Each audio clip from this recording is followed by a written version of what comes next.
So I know you'd wanted to work with Steven Soderbergh for a while. I imagine that was part of the appeal of this project. Yes. We spoke a long time ago about doing a film together, and it didn't work out for one reason or another. And sometimes when that happens, or if you've turned down a director, I don't think I did turn it down, it was like a dates issue or something, then that can be it, and the director won't come back to you. But I've always liked him as a director. I liked his films. I like the fact that you don't know what he's going to do next, and that he's turned his hand to many different kinds of films, genre films. And as an actor, he's definitely on the list of directors you want to work with. So when he came to me with this, I was excited at first that he had done, and I wanted to work with him. And then we sat and had lunch, and he showed me an article in Vanity Fair about the guy that runs Blackwater, the private army, Blackwater. It was a very interesting article, and he kind of said, this is the guy that you... I'm not playing him, but this is the kind of guy I want you to play.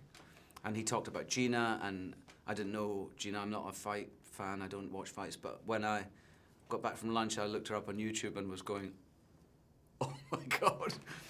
And I was fascinated to meet her, you know. And I didn't know what to expect. But when I did meet Gina, I was totally taken with her and surprised by her. That as a professional fighter, she's a very gentle woman, feminine, not violent, not a violent person. When she talks about fighting, she talks about the training, and it's almost like a kind of Zen feeling, a spiritual feeling about working towards a fight. And I never heard her say anything about, you know, trying to hurt people or having a desire to hurt people. You know, that's not, I think, what drives her.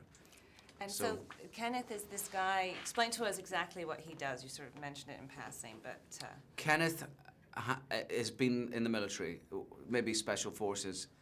He's come out of the military and he's set up, he's taken the skills that he's learned, and probably a lot of people that he met through the military, and he forms a private security company where his team of operatives are available for hire by the government or the FBI or whoever it be, to go into dangerous situations. In this instance, at the beginning of our film, to extract someone from a hostage situation.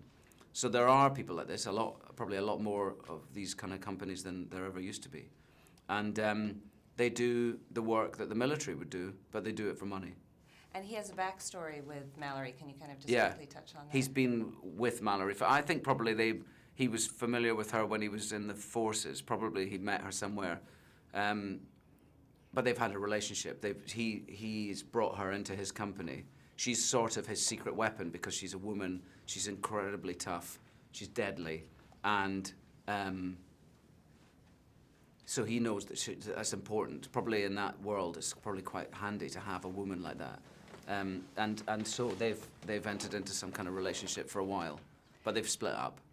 And she wants out. Can you kind of set up? She wants out, and he gets her back in for this one last job, but then he sort of double crosses her and sets. She doesn't know. He doesn't know that she wants to leave. I don't think.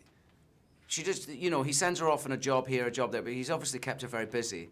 And you know, the film starts there in Barcelona. We see them in Barcelona, and then she comes back home to San Diego, and he immediately arrives. She's still unpacking. She's in a new apartment, I guess.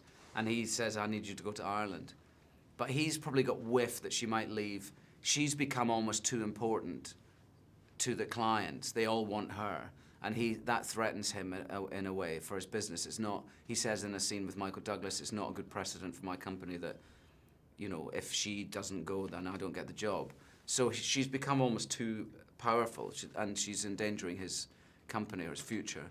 So he sends her off to Ireland to have her killed.